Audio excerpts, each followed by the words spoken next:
आप लोग बताइए, क्या जनता ठगा हुआ महसूस कर रही है क्या? बिल्कुल ठगा हुआ महसूस कर रही है। गहलोत सरकार बिल्कुल लॉ एंड ऑर्डर पे पूरी फेल्योर साबित हुई है और इस घटनाक्रम में पूरा पुलिस की क्रिमिनल नेग्लिजेंसी साबित हुई है। अगर पुलिस समय रहते अगर इस पे संज्ञान लेती तो इतना बड़ा घटनाक्रम नहीं। मैं स्वयं साहू समाज का प्रदेश अध्यक्ष देवेंद्र साहू, मैं स्वयं जिस दिन कन्हैया के ऊपर उन मुस्लिम लोगों ने केस दर्ज करवाया तो उनको एक दिन अनऑफिशियल बिना गिरफ्तारी के उनको थाने में बिठा रखा और हमारा सामाजिक प्रेशर हुआ तो दूसरे दिन उनकी कोर्ट में पेश होकर जमानतें करवाई और जमानतें करवाने के बाद में वो अपनी दुकान पे काम कर रहे थे तो वापस उनको निरंतर धमकियां मिल रही थी सामने वाले की तरफ से।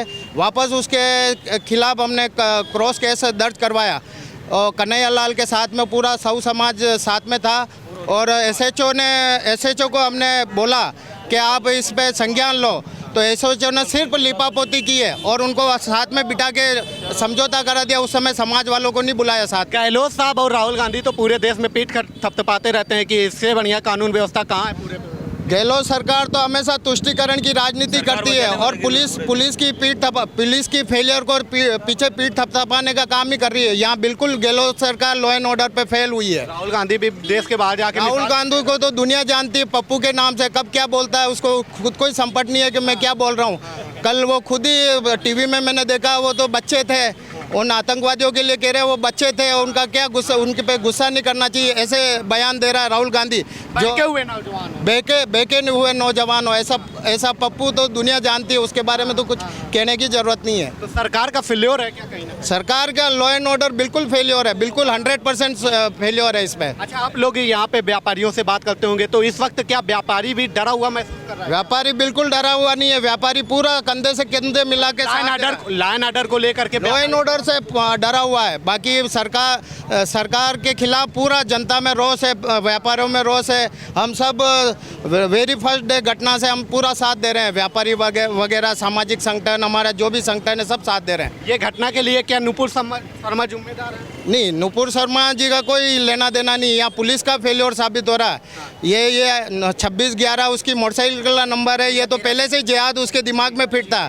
ये तो एक सॉफ्ट टारगेट देखा, मौका मिला इसको, ये पहले से ही कोई प्री प्लान इसको मारने का कोई नहीं था। नुपुर शर्मा का कोई इसमें लेना देना नहीं है। अच्छा सर, आप तो वकील हैं, ये बताइए क्या इस घटना के लिए नुपुर शर्मा जिम्मेदार?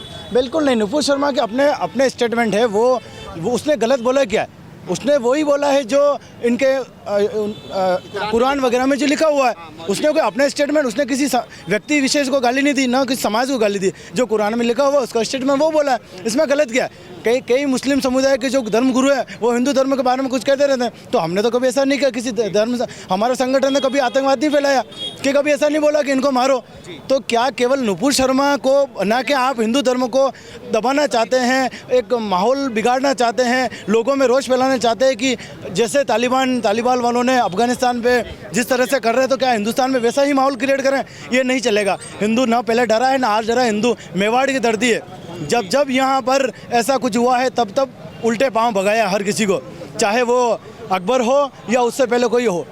इसलिए यहाँ नहीं डरेगा। नुपुर शर्मा का इससे कोई लेना देना नहीं। नुपुर शर्मा ने वही कहा है जो उसने पढ़ा है। जो सुप्रीम कोर्ट तो फटकार लगाई कल साहब, नुपुर शर्मा ने जो एप्लीकेशन लगाई थी कि जो मेरे खिलाफ ज़्यादा प्रकरण हुए हैं वो एक जगह सुने जावे, इसलिए सुप्रीम कोर्ट ने उसका फटकार लगाई है। और सुप्रीम कोर्ट साहब, जो एसी में बैठे हुए लोग क्या समझते हैं प्रैक्टिकली?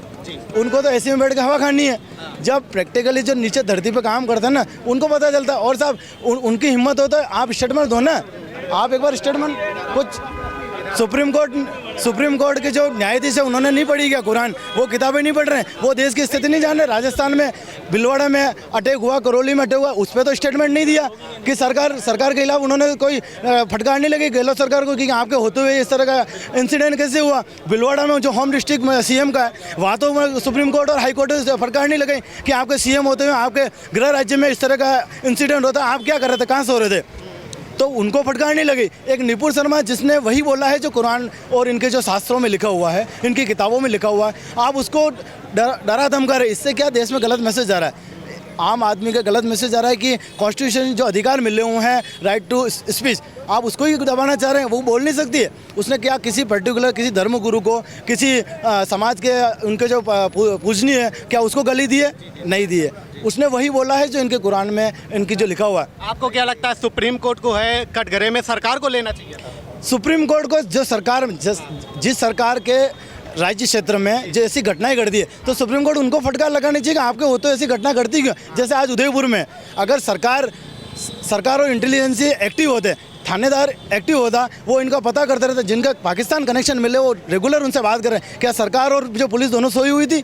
क्या सरकार जिलों पे उनका नेटवर्क सक्रिय था? तो सरकार सोई हुई थी तो सुप्रीम कोर्ट को तो उनको फटकार लगानी चाहिए। आपकी इंटेलिजेंस कहाँ काम कर रही है? आपके पास इतना बड़ा तंत्र है, वो तंत्र लेके क्या आप केवल इन रिसोर्टों में लेके बैठे हुए हैं कि अपनी सरकार बचाओ, अपने एमएलए को इस होटल से उस होटल में ले जाओ, उस होटल से उस होटल में ले जाओ कि अपनी सरकार नहीं गिरनी चाहिए, 5 साल पूरे करेंगे, फिर 5 साल पूरे करेंगे। ये नहीं चलेगा। अगली बार सरकार को जानना है, ये आम जनता जागेगी। गहलोत सरकार चली जाएगी क्या इन सब मुद्दों को लेकर? 100% गहलोत सरकार का जाना निश्चित है। और बाकी आप अगर थोड़ी देर पहले आप बात करें राहुल गांधी की, उसकी बात हो बच्चा हो तो उसकी बात पे ज़्यादा तवज्जो न तो पत्रकारों को देना चाहिए, न इस देश को जनता को देना चाहिए। वो तो अपने आप में विश्वविख्यात है कि पप्पू, उसकी बात पे कहीं तवज्जो नहीं देना चाहिए। वो क्या कहता है, क्यों कहता है, don't worry about Pappu. Rahul Gandhi अपने आप में बच्चा, वो हमसे भी छोटा बच्चा है। केवल वो अपने बाप दादा की राजनीति, बाप दादा की जो पैसा है उस पर अपनी राजनीति चला रहे हैं। बाकी उससे अलावा कोई लेना देना नहीं। करोड़ों की प्रॉपर्टी जब सरकार पूछी, ईडी पूछी, उसका हिसाब किताब दो ना। लोगों को लेके खड़े हो जाते हो कि हमको ईडी में क्यों बुला रहे हैं? वो कोई इतने वीआईपी का कि सरकार की सस्ता है, वो आपको पूछताछ के बुलाते हैं और आप उसका विद्रोह करते हैं। कह रहे हैं डराने के लिए यूज की जाती है। डराने के लिए क्यों? इतने साल से आप देश के प्रधानमंत्री जो अभी वर्तमान में, उसको आपने 10 साल तक डराया धमकाया, वो तो नहीं डरा धमका। जहाँ जहाँ आपने बुलाया वो वहाँ उपस्थित हुआ, हर बार लड़ा। आज सुप्रीम कोर्ट ने उसको 22 से तो बरी करा कि ऐसा इनका कोई लेना देना नहीं। तो उसका जवाब दो ना गोधरा कांड में, कि गोधरा कांड में आज 10 साल तक क्यों उसको परेशान किया गया। तो ये आज माफ़ी मांगेगी क्या? ये कपिल सिब्बल जो उनके खिलाफ लड़ा, वो भी एक हमारा तेरा सीनियर वकील था, क्या उसको वो माफ़ी मांगेगा? वो जो इस गुजरात से दंगे से लेकर जो हर पिटीशन है वो सुप्रीम कोर्ट एक ही जज के पास जाती थी, वो सॉरी फील करेगा इसमें कि साहब मैंने इस तरह का किया जो गलत किया मैंने? आप वहाँ कहीं सॉरी नहीं मांगेंगे। आपने 10 साल तक मोदी को परेशान किया, शाह साहब को परेशान कर, सबको परेशान किया। पूरे राजस्थान में लॉ एंड ऑर्डर को कंप्लीट करने के लिए योगी जी वाला कोई एक्शन चाहिए? योगी जी वाला चाहिए। और इस उदयपुर में, राजस्थान में हर जिले में एक दिनेश एमएन जैसा एसपी चाहिए, दमदार, जो इन गुंडों को धूल चटा दे, थाने की चौकट नहीं चढ़ने दे और सीधी जेल दिखाए। ऐसा एसपी चाहिए और सीएम योगी जैसा चाहिए। ताकि साहब आप भी वकील हैं, ये बताइए, आप यंग हैं, जिस तरीके से कोर्ट ने कल टिप्पणी की, सुप्रीम कोर्ट ने कहा कि इन सारी घटनाओं को लेकर के नुपुर शर्मा जिम्मेदार है। सर ऐसा है, सुप्रीम कोर्ट ने जो कहा, सुप्रीम कोर्ट के पास में जो कल पिटीशन गई थी, उस पिटीशन के अंदर उसमें नुपुर शर्मा ने कहा था कि सारे केसेस को क्लब करके एक साथ एक सुनवाई दिया जाए, जो कि उसका लीगल राइट था, उस कारण उसको वो कर सकता था। नंबर 2 चीज़ इसके अंदर सुप्रीम कोर्ट ने सोचा कि अगर आपको इसमें है कि आप माफ़ी मांगे, अगर सुप्रीम कोर्ट इसके अंदर उसको दोषी मानता तो दोषी को कोर्ट में कहीं पे भी माफ़ी दिए जाने का नहीं है प्रावधान। उन्होंने सुप्रीम कोर्ट ने खाली कहा कि हमको ऐसा लग रहा है कि आपसे ऐसा लॉ एंड ऑर्डर मेंटेन नहीं हो रहा है, तो आप इसके लिए माफ़ी मांगे। और इवन जो उसके खिलाफ पिटीशंस है वो अभी हर कोर्ट में पेंडिंग है। जो सब जुडिस मामला है उसके ऊपर कोई भी ये नहीं कह सकता कि नुपुर शर्मा जिम्मेदार है कि नहीं है। नंबर 2 चीज़ यहाँ पे जो इन्होंने कहा कि सबसे मेन बात है कि नुपुर शर्मा के बयान के कारण ये सब घटना घटी, नुपुर शर्मा के बयान के कारण उदयपुर वाली घटना घटी, ये जो इनके अंदर माइंड में है, इसकी जो ट्रेनिंग हुई, जैसा कि अभी तक एनआईए की जांच के अंदर आया, इनकी जो इवन जो इनकी गाड़ी का नंबर है 2611, वो भी इस घटना से पहले का है। 2611 इंसिडेंट एक बहुत पुराना इंसिडेंट है, मतलब इनके माइंड के अंदर ये चीज़ बहुत समय से चल रही थी। इवन इनका जो कनेक्शन है, जो स्टेट गवर्नमेंट्स का डिफरेंट टाइप से कनेक्शन है, स्टेट गवर्नमेंट है, पुलिस है, और सबसे मेन बात है इस चीज़ के ऊपर एक थाने के अंदर रिपोर्ट हुई है। रिपोर्ट होने के बाद में उसके अंदर पुलिस ने बुलाया है, दोनों को पाबंद किया है। और इवन इसके ऊपर जो कन्हैयालाल खुद पीड़ित है, उसको पुलिस वालों ने कहा कि तुम थोड़े दिन दुकान बंद रखो, थोड़े दिन दुकान बंद रखो। और वेरी फर्स्ट इंसिडेंट जिस दिन ये दुकान खोलता है उस दिन ये रैकी होती है। ये उससे पहले भी रिपोर्ट था, सर मेरी रैकी चल रही है, ऐसा हो रहा है, मेरे को ऐसा कर रहे हैं, तो इसके अंदर साफ है। और अगर सबसे बड़ी बात है, अगर इसमें गवर्नमेंट का फेलियर नहीं है तो क्यों गवर्नमेंट ने अपने इतने सारे अधिकारियों को ट्रांसफर किया, इतने सारे अधिकारियों को सस्पेंड किया? इसके अंदर साफ बात है कि वो अपना एडमिटेड तो है, वो चीज़ को मान रहे हैं कि हमारी गलती है, तब हमने इस चीज़ को सबको सस्पेंड किया। आपको क्या लगता है स्टेट का इंटेलिजेंस फेल्योर है क्या? सर ऐसा है कि इंटेलिजेंस जो है वो हर स्टेट का है, हर एरिया का अपना अपना। मेरी बात मानना है कि इंटेलिजेंस का तो बहुत बात का रोल है। सबसे मेन मेन बात तो ये है कि स्टेट गवर्नमेंट खुद इस चीज़ में यहाँ पे नाकाम हुई है कि जहाँ के पास में इंसिडेंट खुल के आ गया, बिल्कुल आपके सामने रिपोर्टेड हो गया, उसके बाद में उसके अंदर कुछ कार्रवाई नहीं कर पा रहे हो और केवल एक आप कॉम्प्रोमाइज सेटल कर रहे हो क्योंकि आपको ये कहना है कि साहब आप आपस में मिलजुल के काम कर लो, ये कर लो। एक कोई भी अगर अपराध होता है, कोई भी जना किसी को डरा रहा है, कोई भी मारपीट कर रहा है, कॉग्निजेबल ऑफेंस बनता है, इसके अंदर उनको मुकदमा दर्ज करना चाहिए था। वो तो मुकदमा कहीं दर्ज किया नहीं, उसके बाद में उसके अंदर उन्होंने ये कहा कि किस तरह से राजीनामा किया जाए। गहलोत साहब तो मिसाल देते रहते हैं पूरे उसमें कि लॉ एंड ऑर्डर बढ़िया है।